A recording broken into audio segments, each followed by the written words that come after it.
I have this circuit board that I just got manufactured, and I am making a stencil for it using an SLA 3D printer.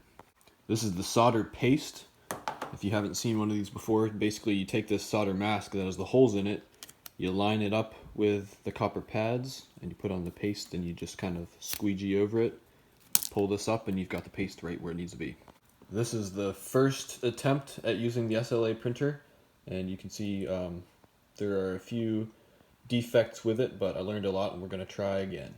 I made the circuit board in KiCad, and once I have the all of this routing done, I was able to just turn off all of the different layers except for we want to leave only these pads where the copper is going to be. Once you're down to just the pads on one side of the board, you can go over and export it as an SVG, which we'll then open with Inkscape. You're going to turn off all of the layers except for the mask layer, which is used for the solder mask, and you only want either the front or the back, whichever you're doing the mask for. And File, Export SVG, and you'll make sure that just that particular front or back mask is selected, black and white, and then go ahead and export that to the location that you need and export it. Now we open it with Inkscape, and there it is. Now I actually don't want solder paste on these through hole parts, so I'm just gonna come in here, Control Shift G to ungroup everything, and we'll delete those.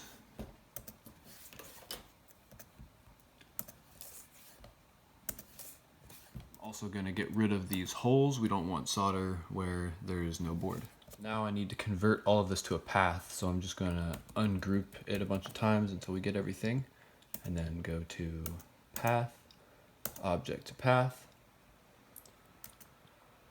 Okay, and now this is where we draw. We're gonna kind of do an inverse, get a big rectangle where the board goes.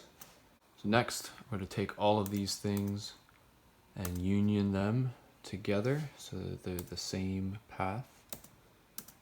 There we go. And now we can take that and this and do a difference, and boom, there is your solder mask. Now we hop into Blender, which is another great program, and if you did not know, you can actually import a scalable vector graphic, SVG, and import. And lo and behold, there it is in Blender. So now it's time to make this thing a 3D solid. Now to turn it into a 3D solid, we will select it, come down here, and go into the geometry, and we'll just extrude this up, and you can see that, there we go, we just got some depth, but of course that's way too thick. So you can see it is super duper thin, but still has thickness. And now we can import that file into the Chitubox software, which is what comes with the Creality SLA printer. And lastly, you want to make sure in Inkscape that your original dimensions in millimeters match what is in the 3D printer software, which in my case it usually doesn't. Make sure lock ratio is checked, and then we'll do our 43.18. There we go. And that's ready to slice. Okay, it's on the thumb drive, so let's take it over. This machine has amazing resolution, but the one downfall is that it stinks. There it is. Go. The nice thing about using the SLA printer here is that it prints an entire layer at a time, and because this is so thin, it'll take only about 2 layers and the whole thing will be done.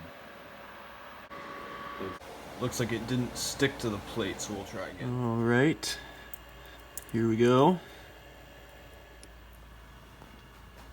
into the denatured alcohol. So just looking at this, it's pretty easy to see that the laser cutter actually had a higher resolution than this SLA printer.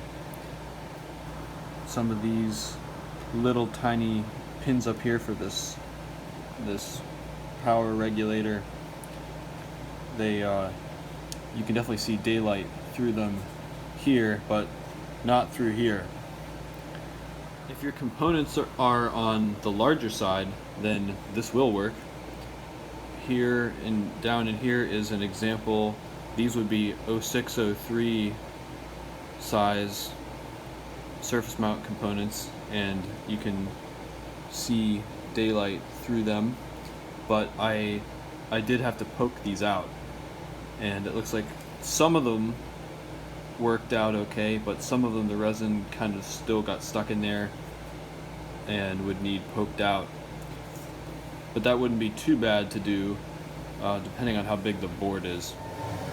The laser cutter is definitely showing a lot more promise as far as resolution for making a solder mask. This here turned out really great. We didn't even have to do anything, and those BGA holes are perfectly sharp.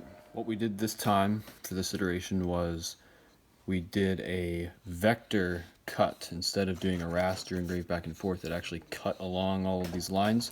We brought the laser power down. We had to get pretty specific.